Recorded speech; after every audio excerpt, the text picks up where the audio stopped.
Chers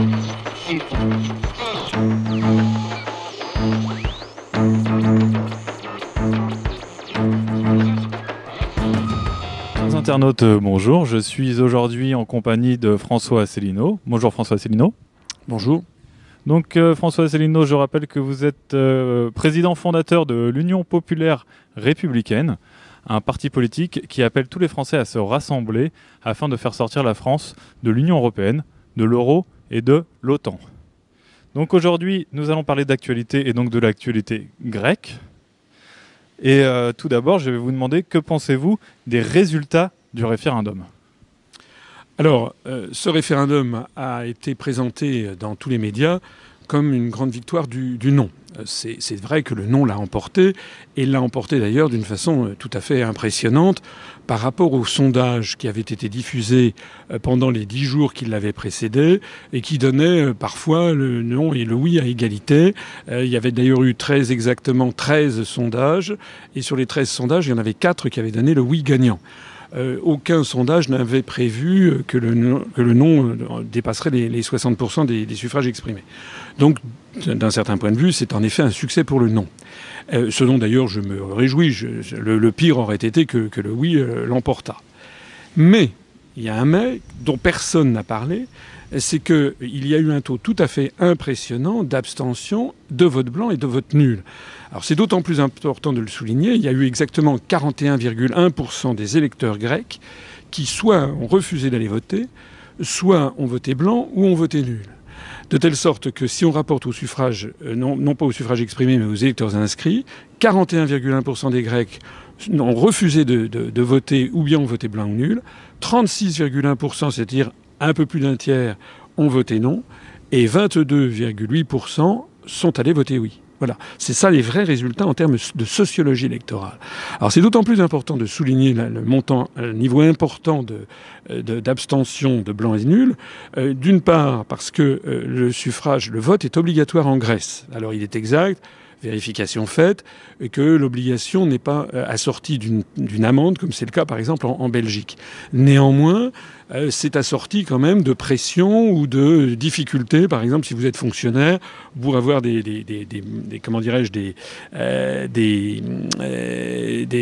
aides diverses ou variées, ou pour avoir une promotion, si vous n'allez pas voter, ça n'est pas bon. Donc il y a quand même une espèce de petite menace qui plane derrière, même s'il n'y a pas de sanction. Le deuxième point pour lequel c'est important de le souligner, c'est qu'il y avait quand même des partis, le Parti communiste, KKE, mais aussi des syndicats qui avaient justement appelé à l'abstention au vote blanc ou nul. Donc, bien entendu que dans l'abstention, il y a de tout, comme partout. Mais néanmoins, ce score de l'abstention des blancs et nuls est très important et elle relativise beaucoup les résultats du référendum. Elle signifie quand même que pour plus de 4 Grecs sur 10, ce référendum, en fait, n'était pas judicieux, n'était pas suffisamment important. Si les Grecs avaient eu, si le peuple grec a eu dans sa profondeur le sentiment de quelque chose de décisif pour le pays, il n'y aurait pas eu 41% d'abstention blancs et nuls, ça n'est pas vrai. Il y aurait eu le taux incompressible que l'on constate en général dans tous les pays du monde, qui est de l'ordre de 15 à 20% d'abstention. Ce sont les gens qui sont malades, qui sont en voyage, qui sont fatigués, les asociaux, etc. Mais 41%, ça fait quand même beaucoup. Alors les autres résultats à tirer, ça veut dire que le non n'a fait qu'un peu plus d'un tiers et le oui a fait que 22%. Ça veut donc dire quoi ? Ça veut donc dire que c'était un référendum ambigu, on va peut-être en dire un mot, perçu comme tel. Et ça veut dire aussi, ça c'est très important pour la construction européenne, qu'en gros il n'y a que 5 Grecs, il n'y a que 1 Grec sur 5 qui a approuvé les politiques imposées par la Commission européenne. On a donc encore une fois la confirmation de ce que la construction européenne est en fait une dictature qui s'impose, qui impose des politiques, d'où d'ailleurs la gêne à la Commission européenne, semble-t-il, de l'organisation de ce référendum. Mais pour autant, on ne peut pas non plus en conclure que les Grecs souhaitent sortir de l'Union européenne et que ce serait pour ça qu'ils se seraient massivement abstenus. Non, je n'ai pas dit ça non plus. On ne peut rien dire sur cette question puisque de toute façon, on ne pose pas la question aux gens. Voilà. Les seuls qui vont vraiment poser, pour une fois, enfin, la question est-ce que vous voulez sortir de l'Union européenne, Ce sont les Britanniques. Vous savez que David Cameron s'est fait réélire Premier ministre. Les conservateurs ont remporté de nouveau la majorité aux dernières élections générales au Royaume-Uni sur cette promesse. Et d'ailleurs, la reine d'Angleterre l'a dit dans son discours du trône, qui a donc scellé dans le marbre le fait qu'il va y avoir une consultation en 2017. Bien. Il y a aussi, comme vous l'avez peut-être su, en Autriche, une pétition citoyenne qui a remporté quelques 250 000 signatures. Il y a 4,8% de l'électorat en Autriche qui a signé une pétition pour demander un référendum sur cette question. Alors c'est important parce qu'en Autriche, il est reconnu le référendum d'initiative populaire. Sauf que maintenant, c'est au Parlement de décider s'il donne suite ou non à un référendum en Autriche. On va voir ce qui va se passer. S'agissant de la Grèce, le référendum était un référendum extrêmement ambigu, j'allais dire un référendum de filou. Parce que la question qui était posée aux Grecs, c'était est-ce que vous voulez rester dans l'euro ou bien est-ce que vous voulez rester dans l'euro ? J'exagère à peine. C'était est-ce que vous voulez rester dans l'euro en acceptant les contraintes qui sont celles qui nous ont été données par la Banque Centrale Européenne, le Fonds monétaire international et la Commission, ou bien est-ce que vous voulez rester dans l'euro en nous donnant les moyens de continuer à gratter encore quelque chose, c'est-à-dire notamment à essayer d'obtenir des réductions sur la dette. Voilà. Mais la vraie question qui est est-ce que vous voulez rester dans l'euro ou est-ce que vous voulez en sortir, celle-ci n'a pas été posée aux Grecs. Il n'est donc en effet pas possible de dire ce que ça aurait été. Néanmoins, le très fort taux d'abstention, et il est quasiment 6% de blancs et nuls, donne à penser qu'il y a un pourcentage non négligeable de Grecs qui auraient bien aimé qu'on leur posât cette question. Et que pensez-vous de la démission de Varoufakis, qui a été remplacé par Euclide Tsakalotos, dont Jacques Sapir nous dirait qu'il est un eurocritique?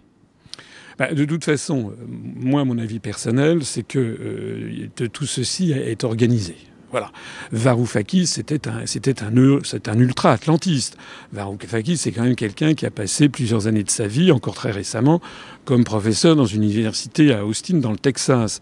Varoufakis, par ailleurs, c'était quelqu'un, je pense que c'est un personnage un peu flamboyant. Voilà. Il arrivait à son ministère des Finances en jean et en moto, etc., la chemise débraillée. Ça fait penser un petit peu au leader de Podemos en Espagne. Vous savez qu'il y a une queue de cheval. Et à partir du moment où un certain nombre de codes vestimentaires sont ainsi brisés par des ministres, ça impressionne la population qui se dit « Ah, ben là, voilà un vrai révolutionnaire ». Mais c'est pas parce que vous avez une queue de cheval ou que vous portez un blue jean que vous êtes un révolutionnaire, ni que vous allez changer l'ordre établi. S'agissant de Varoufakis, c'est un homme qui avait au minimum, qui commettait des maladresses. Bon, dans les fonctions qu'il détient, il a dit récemment que les banquiers les créanciers étaient des terroristes. Il a le droit de le penser, mais le dire publiquement, il s'était mis tout le monde à dos. Donc moi, la démission de Varoufakis, à mon avis, c'est un signal que Tsipras a voulu envoyer. Il a donné cette tête aux créanciers pour montrer qu'en fait, il était tout à fait prêt au compromis, en définitive. Varoufakis aussi était prêt au compromis. Varoufakis n'était pas du tout quelqu'un qui voulait sortir de l'Union européenne et de l'euro.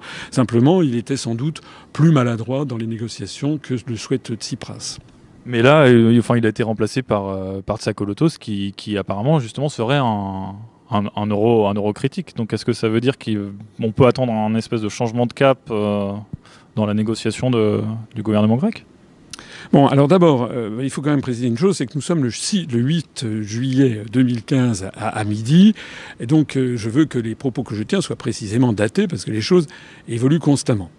Deuxièmement, pour répondre à votre question, moi je ne sais pas ce que c'est qu'un eurocritique. Moi, ça fait partie, vous savez, de ces mots qui circulent dans le langage comme ça. C'est comme patriote, c'est comme souverainiste. Moi, je ne sais pas ce que ça veut dire. Ce sont des mots qui sont ambigus, ce sont des mots qui sont qualitatifs. Chacun y met ce qu'il veut bien y mettre. Ce que je sais, moi, c'est ce que ça veut dire quelqu'un qui veut rester dans l'Union européenne et dans l'euro, et quelqu'un qui dit on va en sortir par la seule façon d'en sortir, c'est l'article 50. Pour le reste, je ne sais pas ce que ça veut dire. Le reste, ce sont des postures. Vous savez que dans la politique, j'ai commencé à le comprendre depuis que j'ai créé ce mouvement politique il y a 8 ans, il y a énormément de blabla, de postures médiatiques. Ce qui est important, si les Français ou les autres peuples d'Europe, mais moi je m'adresse plus spécialement aux Français bien entendu, si les électeurs français ne veulent plus se laisser faire, s'ils ne veulent plus se faire avoir, il faut qu'ils arrêtent de tomber dans le panneau de ces mots valises qui veulent tout dire et rien dire. La question qu'ils doivent se dire, c'est est-ce que le nouveau ministre des Finances grec veut sortir la Grèce de l'Union européenne et de l'euro, ou bien non? La réponse est non. Point barre. Alors, j'ai vu passer une information sur votre site, donc upr.fr, comme quoi donc Tsipras aurait organisé une réunion avec tous les principaux partis politiques grecs. Ils se sont mis autour de la table pour faire une espèce de front commun pour aller négocier avec l'Union européenne. Est-ce que vous pouvez nous en dire plus ? Oui, alors ça, c'était hier, le 7 juillet. Monsieur Tsipras, en effet, sous la houlette du président de la République hellénique, à la présidence de la République à Athènes, s'est rencontré avec les principaux partis grecs, du moins tous les partis européistes. Et n'ont pas été invités le parti néo-nazi Aube dorée, mais n'a pas été invité non plus le parti dont nous sommes un peu le frère, qui s'appelle EPAM, un parti grec qui propose, comme nous, la sortie de l'Union européenne, de l'euro et de l'OTAN. Donc, en fait, M. Tsipras s'est réuni avec la Nouvelle Démocratie, qui est l'équivalent de l'UMP, enfin des Républicains maintenant. Il s'est réuni avec le PASOK, qui est l'équivalent du Parti Socialiste français. Il s'est réuni avec l'équivalent du MoDem. Voilà. Donc, il faut bien comprendre que les Français mesurent bien ce que ça veut dire. Ça veut dire exactement que, comparons M. Tsipras à M. Mélenchon, puisque M. Mélenchon passe son temps à s'exhiber avec M. Tsipras, eh bien c'est comme si M. Mélenchon était arrivé à l'hôtel de Matignon ou à la présidence de la République, et puis qu'il organisait un grand rassemblement avec M. Sarkozy, avec M. Bayrou, M. Lagarde de l'UDI et avec M. Cambadélis du Parti Socialiste ou M. Valls, pour dire on va tous ensemble rester dans l'Union européenne, dans l'euro. C'est ça que ça veut dire. Donc vous voyez bien qu'on est à 10 000 lieues, on est aux antipodes même d'un homme qui veut sortir la Grèce de l'Union européenne et de l'euro. D'ailleurs, M. Tsipras, il faut lui reconnaître quelque chose, c'est qu'il a toujours été européiste, Alexis Tsipras. Je rappelle, on l'a un peu vite oublié, qu'il y a moins d'un an, il avait été candidat à la présidence de la Commission européenne au moment où il y avait le départ de Barroso. Il avait été le candidat de la gauche à la comment dirais-je, de la gauche européenne à la Commission européenne. Et depuis qu'il a été, avant qu'il arrive à la tête du gouvernement grec, et depuis qu'il y est, il n'a pas varié d'un iota. C'est le cas de le dire pour la Grèce. Il n'a pas varié d'un iota.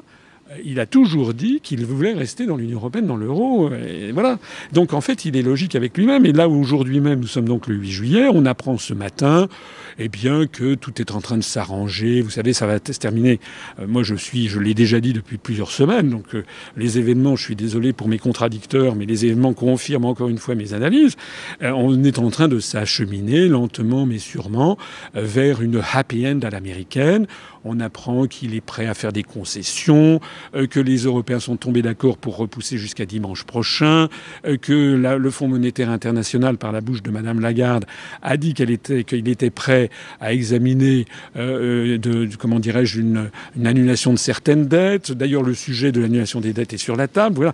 Donc, en fait, M. Tsipras, il obtient ce qu'il s'était fixé comme objectif secret, c'est-à-dire faire du scandale, pousser jusqu'au bout du bout pour obtenir le maximum. C'est comme dans une négociation de marchand de tapis, si vous voulez, comme au bazar, pour obtenir le maximum pour le peuple grec. Voilà, c'est ça son truc.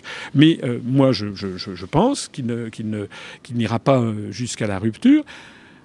Alors, il n'y a pas que Tsipras. Les Grecs sont une chose, mais il y a le reste des autres pays. Bon, il y a beaucoup d'autres pays en Europe qui commencent à en avoir assez, les dirigeants notamment, parce qu'ils se rendent compte que Tsipras fait du chantage. Il fait du chantage pour obtenir ce que eux n'ont pas obtenu. Donc d'autres pays, par exemple le Portugal, la Pologne, Malte, la Slovaquie, il y a des pays de l'Est, la Slovaquie par exemple, les vents debout. Il y a des petits pays qui ont fait des réformes très très dures dans leur propre pays, et puis ils se disent mais pourquoi on laisserait les Grecs, eux, se la couler douce à nos frais. Et puis il y a l'Allemagne. Donc je ne dis pas que l'euro ne va pas éclater. Je dis même tout le contraire depuis 8 ans.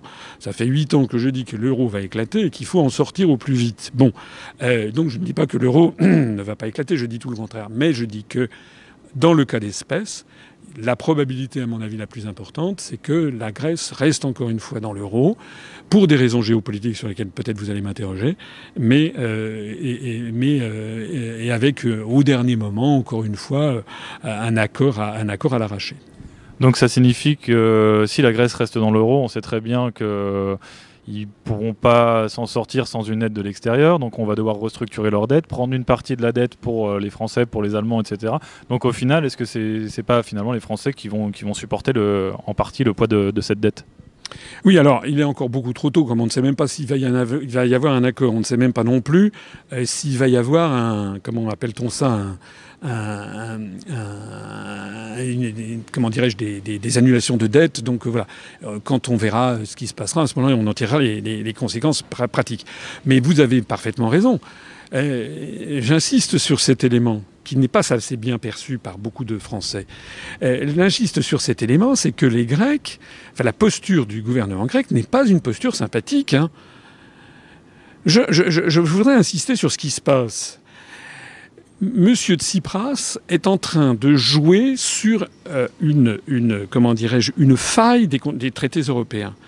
La faille des traités européens, c'est qu'il n'y a pas de sortie de l'euro qui est prévue dans les traités. Donc un État ne peut pas sortir de l'euro sans remettre en cause tous les traités. C'est ce que nous proposons. Nous proposons de sortir de l'Union européenne, donc de l'euro. Ça, c'est la seule façon parfaitement juridique, légale, de sortir de l'euro, c'est de sortir de l'Union européenne par l'article 50. Je passe mon temps à le lire. Mais il n'y a pas un État ne peut pas sortir lui-même de l'euro tout en restant dans l'Union européenne. Juridiquement, ça n'est pas possible. Juridiquement, ce qui n'est pas possible non plus, c'est qu'un groupe d'États décide d'expulser un autre État. C'est là-dessus que joue M. Tsipras. C'est qu'il n'y a pas dans les traités la possibilité pour les autres pays de la zone euro de dire à M. Tsipras, allez vous faire voir chez les Grecs, si j'ose dire. Donc, dans la mesure où la Grèce ne peut pas être exclue, juridiquement, M. Tsipras, il joue les trublions, il joue les mauvais copains, il met les pieds sur la table, et il dit, non, vous allez me payer, de toute façon, vous pouvez pas me virer. Mais est-ce que c'est pas un raisonnement un peu légaliste? Parce que finalement, de dire que c'est pas prévu par les traités légalement, donc l'Allemagne, la France et les autres pays ne pourront pas faire sortir la Grèce de l'euro, même s'ils en ont envie.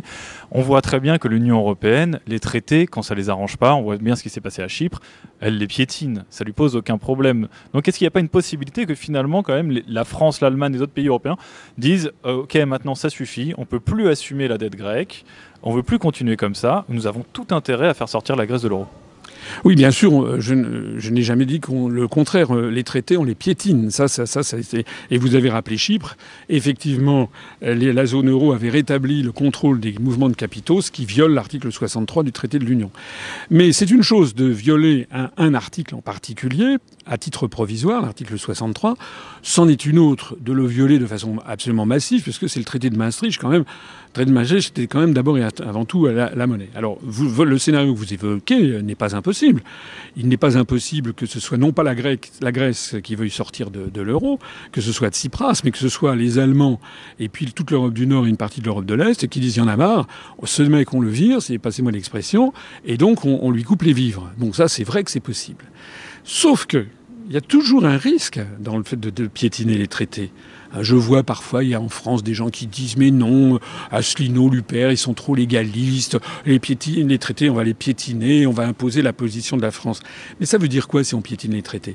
D'abord, ça veut dire que les gens qui disent ça ne savent pas qu'il y a des recours juridiques. Monsieur Tsipras a déjà dit qu'il allait faire un recours devant la Cour de justice de l'Union européenne si nécessaire, qui constatera qu'il y a éventuellement un viol du traité européen. Il pourrait également se porter devant la Cour internationale de justice. Et je suis désolé, mais normalement, c'est quand même d'un point de vue juridique, c'est lui qui a raison. Et puis, sans aller jusque-là, mais c'est très important, vous imaginez que la Cour de justice de l'Union européenne, si elle était saisie par la Grèce, serait extraordinairement embêtée, parce que la lettre des traités donnerait raison à la Grèce. Il y a un autre élément important, c'est que lorsque vous commencez à violer les traités, on sait où ça commence, on ne sait pas où ça se termine. Si d'un seul coup, un pays se permet de sortir de l'euro sans sortir de l'Union européenne alors qu'il n'y a aucun article des traités, à ce moment-là, ça va être la porte ouverte ou n'importe quoi. Ça prouve que les traités ne sont plus qu'un chiffon de papier. C'est donc de toute façon très mauvais pour les européistes. D'accord, donc c'est parce que c'est vrai qu'on entend aussi pas mal de gens dire finalement Tsipras est un fin stratège. Il fait tout pour se faire éjecter de la zone euro, enfin pour faire éjecter la Grèce de la zone euro et pour pas pouvoir en porter la responsabilité. Mais vous nous dites qu'au contraire, en fait, c'est lui qui menace d'aller devant la Cour de justice européenne. Oui, oui, tout à fait. C'est lui qui l'a dit. Et moi, je pense que cette vision des choses qui dit c'est un fin stratège et ci et ça, ce sont des gens qui veulent voir midi à leur porte. Ce sont des gens qui font, qui fantasment, qui font une projection. Non, M. Tsipras n'a pas pour objectif de faire sortir la Grèce de l'Union européenne et de l'euro. Il a tout au contraire l'objectif d'y rester, mais d'obtenir le maximum de concessions des autres. C'est ça le truc. Et si la Grèce sortait en définitive de l'Union européenne et de l'euro, c'est pas parce que la Grèce l'aurait voulu, c'est parce que tout simplement les autres leur auraient demandé de partir. On est dans une négociation de marchand de tapis, si vous voulez. Voilà, vous avez des touristes qui sont dans un bazar avec un marchand de tapis qui essaie de leur soutirer de l'argent. La question, c'est de savoir est-ce qu'ils vont se laisser aller ou est-ce qu'au tout dernier moment, ils vont dire bon, ça y est, on est en train de se faire escroquer, je m'en vais. La question, elle est en fait là. Il y a aussi un problème de morale et d'éthique politique, n'est-ce pas?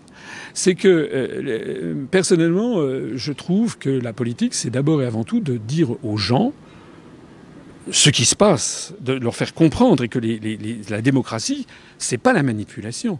La démocratie, c'est de faire de l'éducation populaire et de dire aux gens ce qui se passe. Est-ce que M. Tsipras et est-ce que Syriza, depuis 6 mois qu'ils sont au pouvoir et avant, est-ce qu'ils ont expliqué aux Grecs quelles étaient les origines de la construction européenne? Non. Est-ce qu'ils ont expliqué aux Grecs pourquoi l'euro posait un problème? Non.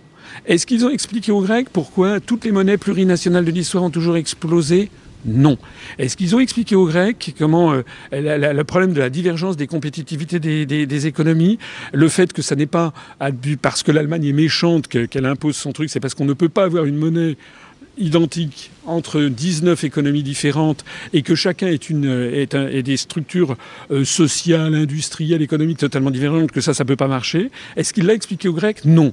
En fait, M. Tsipras, je suis désolé de le dire, il fait un peu du populisme et de l'anti-germanisme, puisque à Athènes, on explique que tout serait de la faute de Mme Merkel, qui est présentée sous les traits d'Adolf Hitler quasiment.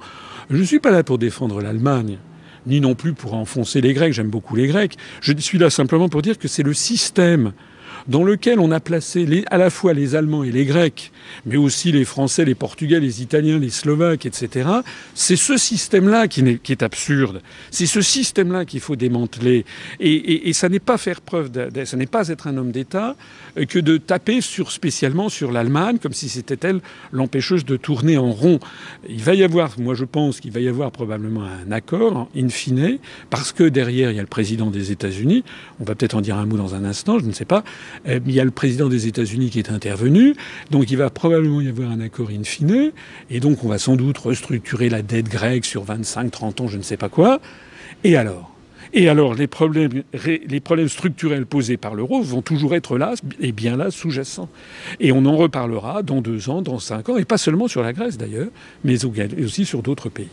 Alors que vient de faire le président Barack Obama dans cette galère, j'ai envie de dire? Je ne sais pas si vous suivez l'actualité, je ne parle pas de TF1 bien entendu, je dis si vous allez regarder notamment les fils de presse des agences de presse. Bon, on a appris, moi je le dis parce que personne n'en parle beaucoup, que vous avez M. Obama, le président des États-Unis, qui passe sa vie au téléphone. Il a téléphoné à M. Hollande, à Mme Merkel, à M. Tsipras, il a téléphoné aux uns et aux autres, également à M. Juncker. Il pilote tout ça en sous-main. Bon. Pourquoi? Parce que c'est la confirmation éclatante de toutes les analyses que je fais depuis des années, c'est qu'en fait la construction européenne est en fait pilotée depuis Washington pour asservir le continent européen. J'ai rappelé dans des conférences, c'est d'ailleurs pas moi qui l'ai trouvé, c'était Ambrose Evans Pritchard dans le journal Daily Telegraph. Nous l'avons d'ailleurs mis en ligne parce que nous la sommes procurés. Il y a eu un document, une réunion qui s'est tenue en juin 1965 au département d'État à Washington, où les responsables de la direction l'Europe du département d'État, avait convoqué Robert Marjolin, qui était le vice-président de la Communauté économique européenne de l'époque, pour lui demander où est-ce qu'il en était de l'avancement d'une monnaie européenne et qu'il fallait y aller discrètement, de façon à ce que ne pas affoler les populations. Donc, c'est depuis au moins 1965, ça fait donc depuis au minimum 50 ans, que les États-Unis poussent non seulement à la construction européenne, mais aussi à une monnaie européenne. Alors, je ne vais pas ici m'étaler. Je renvoie les auditeurs à ma conférence Qui gouverne la France, où j'explique le stratagème qui se cache derrière, le stratagème des chaînes, ligoter de plus en plus d'États dans un ensemble absurde, parce que ça devient un système auto-bloquant dont seuls les États-Unis, finalement, ont les manettes. Voilà, c'est les États-Unis, par leur puissance, leur influence militaire, diplomatique, géopolitique, qui ont le moyen d'influer sur la majorité des États de l'Europe. Alors, sous cet éclairage qui est essentiel, on comprend bien que les États-Unis et que M. Obama surveillent tout ce qui se passe de très près et ne veulent surtout pas que la Grèce sorte de l'euro. D'ailleurs, il l'a dit, la Maison-Blanche a fait encore des déclarations hier 7 juillet, pour dire qu'il appelait la Commission européenne et la Grèce à s'accorder, à trouver un terrain d'entente. Ça, c'est d'ailleurs au passage, ceux qui croient que la construction européenne aurait vocation à s'opposer aux États-Unis, j'aimerais qu'ils m'expliquent ce qu'ils pensent de ce genre de déclaration. Donc, pourquoi ils font ça ? Parce qu'ils savent que si la Grèce sort de l'euro, eh ben, c'est le début du détricotage de cet ensemble d'asservissements du continent européen qui a été défini après la Seconde Guerre mondiale par un partage de l'Europe entre Roosevelt et Staline. La hantise des Américains, elle a été merveilleusement bien résumée par Joseph Stiglitz, qui est un prix Nobel d'économie américain, qui a dit le véritable risque, si la Grèce sort de l'euro, c'est que dans 2 ans, elle se porte beaucoup mieux. Voilà. Il l'a très bien dit, parce qu'effectivement, si la Grèce sort de l'euro, alors on est en train d'affoler les populations, il va y avoir des files d'attente délirantes, mais ça c'est à supposer même qu'il y ait des files d'attente devant les banques, ça sera un phénomène conjoncturel. Je ne dis pas d'ailleurs que si la Grèce sortait de l'euro dans les conditions actuelles, ça serait une vallée de roses pour elle. Mais la question, c'est pas ce qui se passera pendant les 15 jours ou un mois. La question, c'est ce qui se passera au bout de 2 ans, 3 ans, 5 ans, c'est ça. Et c'est là-dessus que Joseph Stiglitz a dit la vérité. Et donc c'est très important pour le processus d'asservissement en cours et qu'il n'y ait pas de possibilité de montrer que des États ont pu en sortir et que ça s'est bien passé. Mais si la Grèce finit tout de même par sortir de l'euro, est-ce qu'elle risque pas d'être attaquée par tout un tas d'institutions ou de fonds de pension, des Soros et compagnie, qui quand même déstabilisent des États et voudraient absolument montrer l'exemple d'un échec de la vie hors de l'euro ? Moi, je pense que c'est quand même prêter beaucoup de pouvoir à ces États et beaucoup de hargne. En réalité, c'est pas comme ça que ça se passe dans le monde financier. En réalité, si vous voulez, ce qui était impossible avant devient d'ailleurs tout à fait possible. Ensuite, ils voudront faire du business. Ils voudront au contraire continuer. Enfin, moi, c'est le pari que je prends. Il y a eu des exemples de territoires qui sont sortis de l'Union européenne et de la CE.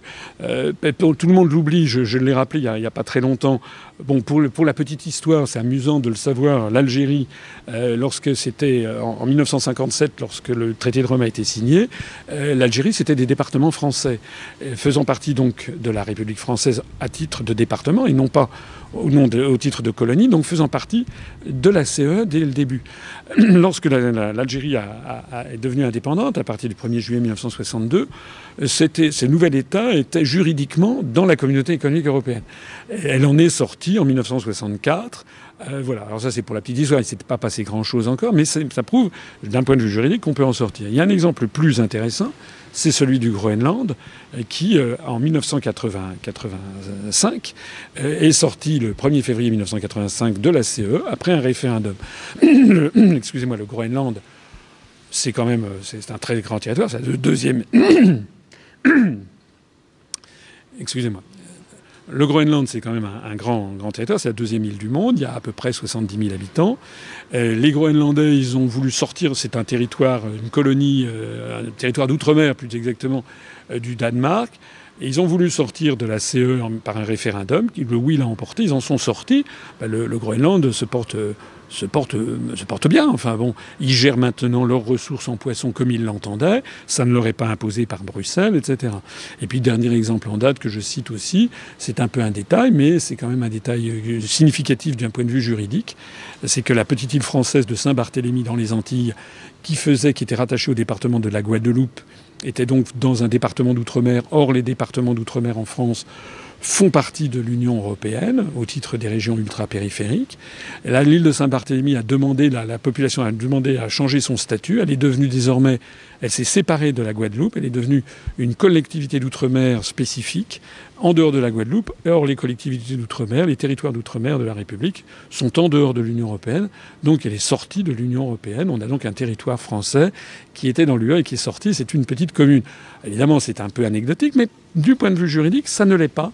C'est d'un point de vue important. J'en profite aussi pour rappeler ce que beaucoup de Français ne savent pas, c'est qu'il y a quand même pratiquement 500 000 compatriotes qui ne sont ni dans l'Union européenne ni dans l'euro. Ce sont les habitants de la Polynésie française, de Nouvelle-Calédonie et de Wallis et Futuna. Et ils se portent très bien, merci pour eux.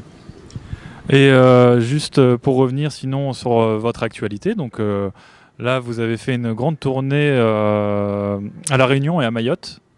L'UPR semble se porter bien parce que le nombre de vos adhérents ne cesse d'augmenter. Oui, alors on a eu des hauts et des bas. De toute façon, même quand on a eu parfois ça arrive dans les mouvements politiques, il y a des anicroches, etc. En particulier, il y a parfois chez nous, mais surtout à l'extérieur, des gens qui disent mais il faut faire une alliance avec les patriotes, quelle est votre stratégie, etc. Les gens qui nous disent ça, je suis quand même un peu estomaqué.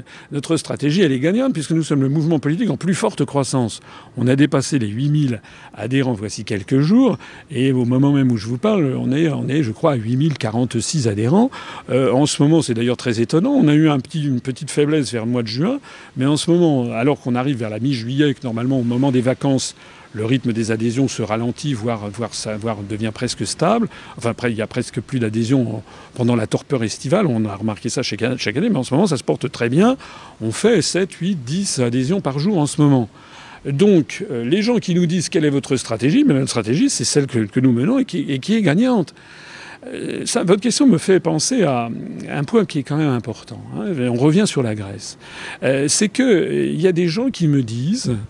il faut faire une alliance de tous les patriotes, il faut qu'il y ait une alliance avec le Front National, avec Debout la France de M. Dupont-Aignan, avec Chevènement et puis avec Mélenchon, je ne sais pas quoi. Un nouveau CNR un peu.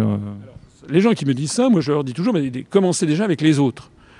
Plutôt que de nous le reprocher à nous, faites en sorte que le Front National, DLF, Mélenchon et M. Chevènement se mettent d'accord entre eux, puis après ça, vous viendrez nous voir. Bon. Mais je voudrais aller au-delà. Il y a des gens qui disent, oui, en fait, entre vous et le Front National ou avec M. Dupont-Aignan, ce sont des querelles d'ego, c'est lamentable, etc. Mais ce ne sont pas des querelles d'ego. Moi, j'ai créé l'UPR. Pourquoi j'ai créé l'UPR? Vous croyez que j'ai créé l'UPR parce que je me rêvais d'aller dans les palais de la République? Ça va, je les ai connus. J'ai été en cabinet ministériel, j'ai serré à la main, j'ai dîné ou déjeuné avec Nelson Mandela, avec Jean-Paul II, avec l'empereur du Japon, avec le président chinois, Jiang Zemin, avec le président du Brésil, etc., etc. Ça va, j'ai connu les fastes. Donc moi, si j'ai créé l'Union populaire républicaine, c'est pas par goût d'être dans les médias. Et voilà. Je l'ai créé parce qu'il n'y avait pas en France un mouvement politique clair et net qui disait ce que nous disons. Eh bien, je suis désolé, mais nous en sommes toujours au même point. Moi, je ne veux pas que l'UPR fasse alliance avec Syriza, ou l'équivalent de Syriza. C'est-à-dire un mouvement comme le Front National, on en est à la 16e ou 17e version sur l'euro. Vous entendez au Front National tout et n'importe quoi. La seule chose que vous n'entendez jamais, c'est qu'il faut sortir de l'Union européenne et de l'euro par l'article 50. Ça, vous ne l'entendez jamais, vous ne le lisez jamais. Voilà, hier encore, Mme Le Pen a dit qu'il fallait en fait faire de l'euro une monnaie commune. Enfin, n'importe quoi, ça change absolument tout le temps. Je ne parle même pas de M. Dupont-Aignan, c'est exactement pareil. M. Dupont-Aignan, c'est tout sauf sortir de l'Union européenne, de l'euro. C'est du Syriza, c'est du Tsipras. Mélenchon, c'est pareil. Mais M. Chevènement, idem. Donc, nous disons aux gens qui viennent nous critiquer que nous avons une stratégie d'alliance. Je l'ai toujours dit, nous sommes prêts à faire des alliances ou des listes communes aux élections, à condition que, premièrement, le mouvement ou l'association qui nous rejoindrait soit d'accord sur les fondamentaux. Premièrement, on sort de l'Union européenne par l'article 50. Point. On ne veut pas une autre Europe, on ne dit pas on veut une Europe des nations. Non, on sort de l'Union européenne par l'article 50. Point. Deuxièmement, on sort de l'euro par l'article 50. Point. On ne dit pas on veut un autre euro, un euro-monnaie commune, etc. D'ailleurs, au passage, on explique aux Français ce que c'est que l'article 50. Et je note que ni le Front National, ni DLF, ni le MRC, ni Chevènement ne parlent jamais de l'article 50. Ce qui montre, quand c'est flou, c'est qu'il y a un loup. Quand il y a un loup, quand on ne veut pas parler de quelque chose, c'est bien volontaire. Allez regarder les professions de foi au présidentiel. Troisièmement, nous voulons sortir de l'OTAN par l'article 13 du traité de l'Atlantique Nord du 4 avril 1949. Allez regarder les autres. Quatrièmement, nous voulons une association, un mouvement politique avec qui nous nous allierons, qui ne change pas constamment d'avis. Parce qu'il ne suffit pas de dire une fois, un jour, le 29 février, à 3h du matin, sur Radio Berry Sud, je veux sortir de l'Union européenne. Il faut que ce soit constamment, que ce soit dit par tous les responsables du même mouvement politique. Parce que sinon, c'est la stratégie perverse des lieutenants. Il y en a un qui dit bleu, l'autre qui dit rouge, le troisième qui dit vert, le quatrième qui dit jaune, etc. Où, à la fin des fins, plus personne n'y comprend rien. C'est fait pour enfumer. C'est pourtant très clair. Le choix qui se pose, c'est est-ce que oui ou non la France récupère sa souveraineté nationale. C'est quand même un choix qui est un choix absolument binaire, qui est très clair. Nous voulons faire alliance avec un mouvement qui soit très clair. C'est le quatrième point. Pas de variation, ni dans le temps, ni au même moment, entre différents... Pas de stratégie des lieutenants, toujours le même discours. C'est le quatrième point. Le cinquième point, c'est que nous voulons un mouvement politique qui donc se situe au-dessus du clivage droite-gauche, qui n'entre pas, qui ne nous entraîne pas vers des prises de position très droitières ou très à gauche, parce que c'est tout simplement l'UPR étant un parti qui a présenté un programme de Rassemblement national inspiré du CNR. Si nous prenions des positions très droitières, il y aurait nos adhérents venus de la gauche qui seraient furieux et qui s'en iraient, et réciproquement si nous prenions des positions très à gauche. Et le dernier point, c'est que nous voulons un programme qui amène tangiblement et rapidement un renouveau économique et un renouveau en matière de justice sociale. C'est la raison pour laquelle notre programme est inspiré très directement de celui du Conseil national de la résistance de 1944. Donc voilà, nous c'est sur la table. D'ailleurs, il n'est pas exclu qu'aux régionales, il y a quelques associations qui nous rejoignent. Ça n'est pas exclu. Mais nous, faire le truc, du style, allez, tous ensemble, on est tous d'accord, allez, on va pas chipoter, ça veut dire, ça se termine comme on l'a vu hier, l'alliance de M. Tsipras avec l'UMP, le PS et le MoDem. Merci bien, ça, c'est pas pour nous. Il y a quand même un parti politique qui est très très proche de votre ligne, parce qu'il propose la sortie de l'Union européenne, de l'euro, de l'OTAN, mais ils vont même plus loin que vous. Ils parlent de sortir du FMI. C'est quand même le mouvement pour une éducation populaire de M. Jacques Nikonov. Oui, alors j'ai bien vu ça. Alors d'abord le MPEP, si j'ai bien compris, ils ont des problèmes internes, ils se sont fracturés en deux récemment.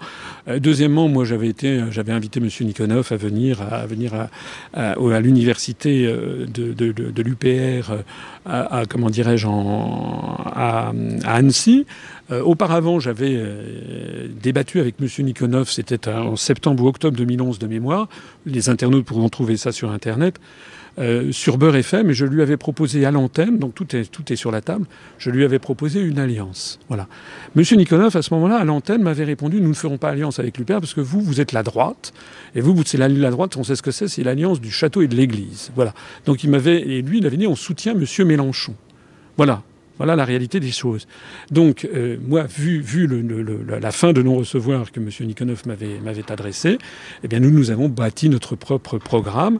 En décembre 2011, le 3 décembre 2011, j'ai présenté notre programme inspiré du Conseil national de la résistance, pendant que M. Nikonov soutenait Mélenchon avec le brillant résultat que l'on a vu, puisque M. Mélenchon, je le rappelle, le soir du premier tour d'élection présidentielle, à 20h38, il a appelé à voter pour François Hollande sans rien négocier. Voilà. Donc moi, je n'ai pas envie, si vous voulez, de faire alliance avec quelqu'un qui nous claque la porte au nez pour ensuite faire alliance avec monsieur Mélenchon. Alors depuis lors, il est vrai qu'il nous a repris un certain nombre de thématiques, de plus en plus d'ailleurs, mais il en rajoute il en rajoute encore plus dans le truc voilà, très à gauche. Il faudrait sortir du Fonds monétaire international, de la Banque mondiale, de l'Organisation mondiale du commerce. Non, ça devient du délire. Pourquoi pas de l'ONU, pourquoi pas de l'UNESCO, et puis voilà. Non, nous, ça me permet d'insister sur cet élément. C'est que nous sommes des gens raisonnables. Nous ne voulons pas sortir d'organisations internationales où il y a la quasi-totalité de la planète. Au fond, je ne dis pas que le FMI ne doit pas être réformé, ça c'est autre chose. D'ailleurs, les BRICS, la Russie, la Chine, l'Inde, l'Afrique du Sud, veulent justement réformer le Fonds monétaire international. Mais sortir du Fonds monétaire international, ça voudrait dire sortir d'un organisme où il y a 150 États de la planète. Sortir de l'Organisation mondiale du commerce, c'est pareil. Alors là, pour le coup, si on proposait de sortir de l'OMC, il y a aussi des gens, il y a des internautes parfois qui disent il faut sortir de l'ONU, c'est un gouvernement mondial. Non, ce n'est pas un gouvernement mondial, ça n'est pas vrai. Reprenez la charte de l'ONU. L'ONU, il n'est pas question d'un gouvernement mondial, puisqu'au contraire, il est précisé que tous les États ont leur propre liberté de choisir leur voie vers le développement. L'ONU, excusez-moi, je vous coupe, François Asselineau. L'ONU, c'est quand même une entité qui est complètement antidémocratique, puisqu'il y a 5 pays qui ont un droit de veto. D'ailleurs, on voit très souvent les États-Unis qui utilisent leur droit de veto et qui bloquent finalement la démocratie mondiale, je dirais, d'une certaine manière. Je suis d'accord avec vous que l'Organisation des Nations Unies n'est pas une organisation parfaitement démocratique, c'est exact. Mais s'il n'y a pas l'ONU, il y a quoi? Il n'y a plus rien. Or, ce qui est en train de se passer actuellement, c'est que les États-Unis d'Amérique et leurs supplétifs sont en train, c'est eux qui sont en train en fait de sortir de l'ONU, plus exactement de vider l'ONU de sa substance. Donc ce que nous disons, d'ailleurs ça avait été dit, je crois, il y a longtemps par un ancien secrétaire général de l'ONU, que l'ONU c'est effectivement pas bien, mais sans l'ONU ça serait l'enfer. L'ONU c'est quand même une tentative. Il y avait eu la Société des Nations qui avait échoué lamentablement dans les années 30. L'ONU, c'est quand même une tentative qui a été faite après la Seconde Guerre mondiale pour avoir un lieu où toutes les nations du monde, à égalité de sièges, parce que vous avez parlé du Conseil de sécurité, c'est exact, et c'est une espèce de directoire, mais vous avez l'Assemblée générale qui prend quand même beaucoup de résolutions, et qui, elle, chaque État a une voix, c'est-à-dire que des États microscopiques comme le Royaume de Tonga ou la République des Palau, dans le Pacifique Sud, eh bien, ont le même voix que les États-Unis d'Amérique ou que la République populaire de Chine. Ça, c'est antidémocratique, puisque il faut bien tenir compte de la démographie quand on attribue des voix à des pays. Alors vous voyez bien que le système, effectivement, est très compliqué. Est-ce que à l'Assemblée générale, c'est un État, une voix, et au Conseil de sécurité, c'est les quelques grands États issus de la Seconde Guerre mondiale. Donc il y a une logique. Elle n'est pas bonne, elle n'est pas sans doute parfaite, mais il faut y réfléchir. D'ailleurs, vous savez qu'il y a beaucoup de travaux qui sont en cours sur comment réformer l'Organisation des Nations Unies. C'est évidemment très difficile, parce que ça veut dire, bien entendu, qu'il faudrait que notamment les États-Unis d'Amérique acceptent de voir leur pouvoir être limité. Le problème, il vient de là. Mais dans son essence, l'ONU est quelque chose qui, je crois, c'est quand même le lieu de résolution des conflits internationaux. Dans l'ONU, vous n'avez pas que l'Assemblée générale et que l'ONU à New York. Vous avez toutes les agences spécialisées et tous les organismes autour. Vous avez l'UNESCO, vous avez l'Organisation mondiale de la santé, vous avez donc la Cour internationale de justice, dont je crois je parlais tout à l'heure, qui rend des jugements entre un certain nombre d'États. C'est là-dessus c'est en tout cas ce que nous pensons. Il ne faut pas se sortir de l'ONU, il faut au contraire renforcer l'ONU et renforcer le caractère démocratique. Il faudrait quoi? Il faudrait, par exemple, que le Conseil de sécurité soit ouvert à un représentant à l'Inde, et à la Chine y est déjà, mais à l'Inde, ça n'est pas normal qu'un pays qui représente soit seul 20% de la population planétaire ne soit pas au Conseil de sécurité. Il faudrait qu'il y ait l'Inde. Mais évidemment, s'il y a l'Inde, vous avez aussitôt le Pakistan qui veut y être. Bon, c'est ça. Le problème, c'est que c'est un système bloquant. Il faudrait qu'il y ait le Brésil. Mais s'il y a le Brésil, il y a aussitôt l'Argentine qui veut y être, ou le Mexique. Est-ce qu'il ne faudrait pas tout simplement, justement, supprimer ce Conseil de sécurité qui est avec des droits de veto? C'est quand même pas un fonctionnement qui est normal. On le voit bien, par exemple, sur Cuba. Ça fait 70 ans ou je ne sais combien qu'il y a un blocage américain, un embargo américain. Au dernier vote, on a 170 pays qui votent pour la levée du blocus et 2 pays, les États-Unis et Israël, qui votent pour le maintien de l'embargo, et donc l'embargo est maintenu. C'est inacceptable. Alors, vous avez raison, mais imaginez qu'il n'y a pas de Conseil de sécurité. qui est rien, qui est simplement l'Assemblée générale, et où la République des Palau, comme je disais tout à l'heure, ou bien Antigua et Barbuda est une voix à égalité avec les États-Unis d'Amérique. Bon, eh ben, ça serait aussi quand même très choquant parce que ça voudrait dire que des pays où il y a quelques milliers d'habitants auraient le même poids que des pays qui font 310 millions d'habitants ou 1,4 milliard comme la Chine et dont le poids économique, politique, géopolitique et militaire est colossal. Donc, qu'est-ce qui se passerait? Ben, il se passerait que cette structure tomberait. Il se passerait que les États-Unis n'y resteraient pas, tout simplement. Et voilà, c'est-à-dire que la Chine, les États-Unis, je dirais qu'est-ce que c'est que cette histoire? Je ne vais pas me laisser entraver par une coalition. Alors, c'est pour ça que, avant de dire qu'il faut supprimer je comprends bien ce que vous dites. Ce que vous dites est vrai, mais il faut voir aussi quelles seraient les conséquences. Si on supprimait le Conseil de sécurité, les États-Unis claqueraient la porte et feraient absolument ce qu'ils veulent. Donc, on peut peut-être trouver il y a des réflexions qui ont été conduites en la matière. C'était extrêmement difficile. C'est comme la réforme du système financier international, puisque ça met en cause des intérêts fondamentaux que certains États ne veulent pas lâcher. Mais néanmoins, ça n'empêche pas qu'on aille quand même dans cette direction. Surtout, les États-Unis sont quand même en plein déclin. Et normalement, si les responsables politiques du monde faisaient preuve d'esprit de suite, d'esprit d'intelligence, s'ils étaient à la hauteur des événements, ils devraient comprendre que le monde qui est en train de se bâtir est un monde où il ne doit plus y avoir un État ou un peuple qui domine les autres. Voilà, je l'ai dit dans ma conférence sur l'histoire de France. Et il faut en finir avec le fantasme impérial qui est apparu en Occident en -27 avant Jésus-Christ avec Octave Auguste. Et l'idée qu'un peuple ou qu'une nation veuille dominer l'univers et lui imposer sa vision du monde, c'est ça avec quoi il faut en finir. Alors, par exemple, dans le cas que vous évoquez, il me semble qu'on pourrait avoir un Conseil de sécurité qui pourrait être contrecarré par un vote ultra-majoritaire de l'Assemblée générale. Donc il y a une espèce d'équilibre des pouvoirs, c'est-à-dire que dans le cas, par exemple, où les États-Unis seraient absolument tout seuls, ou avec des affidés, Israël, les îles Marshall, le Canada, le Costa Rica. On le voit sur le vote au moment sur l'affaire de la commémoration des Waffen-SS dans les pays Estonie et Lettonie. Les États-Unis sont complètement isolés. Ils votent contre la résolution russe qui condamne la commémoration des Waffen-SS. Malheureusement, la France, elle s'abstient avec les autres pays membres de l'Union européenne, mais il y a 130 pays qui votent la résolution. Moi, je pense qu'il faudrait probablement avoir un Conseil de sécurité qui, effectivement, prend les décisions, notamment sur le chapitre 7, c'est-à-dire le déclenchement de la guerre, mais dont les décisions puissent être invalidées si, par exemple, il y avait 75% ou 80% de l'Assemblée générale qui votait contre. Ça serait une espèce de contrôle. Alors, certains vont me faire le reproche de vouloir une autre ONU. Donc voilà, j'ai bien conscience du fait que ce que je dis, ça n'embraye pas nécessairement sur le réel. Mais moi, ce que je dis, c'est que imaginez un monde où il n'y a même pas l'ONU, où il n'y a même pas la Cour internationale de justice, où il n'y a même pas le Conseil de sécurité avec le chapitre 7 qui essaie de canaliser les guerres. Là, c'est vraiment le retour à la loi de la jungle. Donc je pense que l'ONU, avec tous ses défauts, doit être préservée et au contraire, on doit renforcer et revenir à l'idée des pères fondateurs. Si vous lisez la charte de l'ONU, je ne sais pas si vous l'avez fait, mais revenez toujours au texte. Lisez la charte de l'ONU, c'est quand même un vrai et grand texte.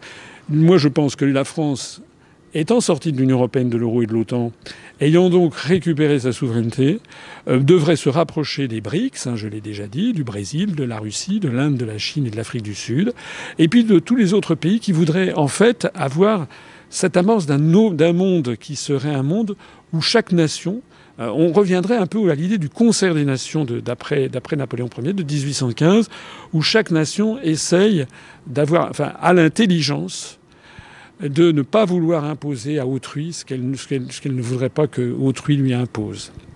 Très bien, mais effectivement, c'est un sujet intéressant. C'est vrai que tôt ou tard, il faudra débattre publiquement de ce sujet, de l'ONU, de comment on le réforme, où est-ce qu'on en sort, où est-ce qu'on le supprime, où est-ce qu'on fait quelque chose d'autre à la place. On n'a pas le temps, là, on va pas refaire le monde tout de suite, mais c'était très intéressant. Juste pour finir, je voudrais vous demander si vous comptez présenter des listes, vous, pour les élections régionales de fin d'année. Oui, tout à fait. Je l'ai déjà dit. D'ailleurs, on va l'annoncer dans quelques jours. On va annoncer nos têtes de liste.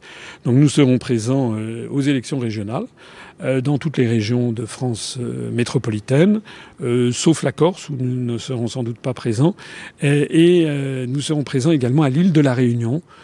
Peut-être en Martinique, mais je ne pense pas qu'on le sera. Mais en tout cas, à l'île de la Réunion et en France.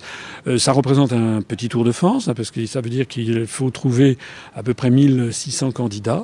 Et nous avons trouvé 1600 candidats, dont la moitié de femmes. J'insiste, parce que c'est toujours un peu plus difficile de trouver des femmes qui acceptent de s'engager, parce qu'elles sont souvent plus scrupuleuses. Elles ont un peu plus de réticence à s'engager sur quelque chose parce qu'elles ont à cœur de faire ce pourquoi elles s'engagent. Alors que les messieurs sont souvent un petit peu plus prompts à se mettre en avant sans mesurer toujours très bien les conséquences. En fait, il n'y a pas des conséquences énormes, mais il faut quand même être sur un bulletin de vote et tout. Voilà. Donc on a d'ores et déjà, là, il y a plus de la moitié des listes qui sont complètes, même archi complètes. On a plus de candidats et de candidates que nécessaire, mais on veut avoir justement un matelas de sécurité. Parce que les listes, en fait, matériellement, doivent être déposées la première semaine de novembre.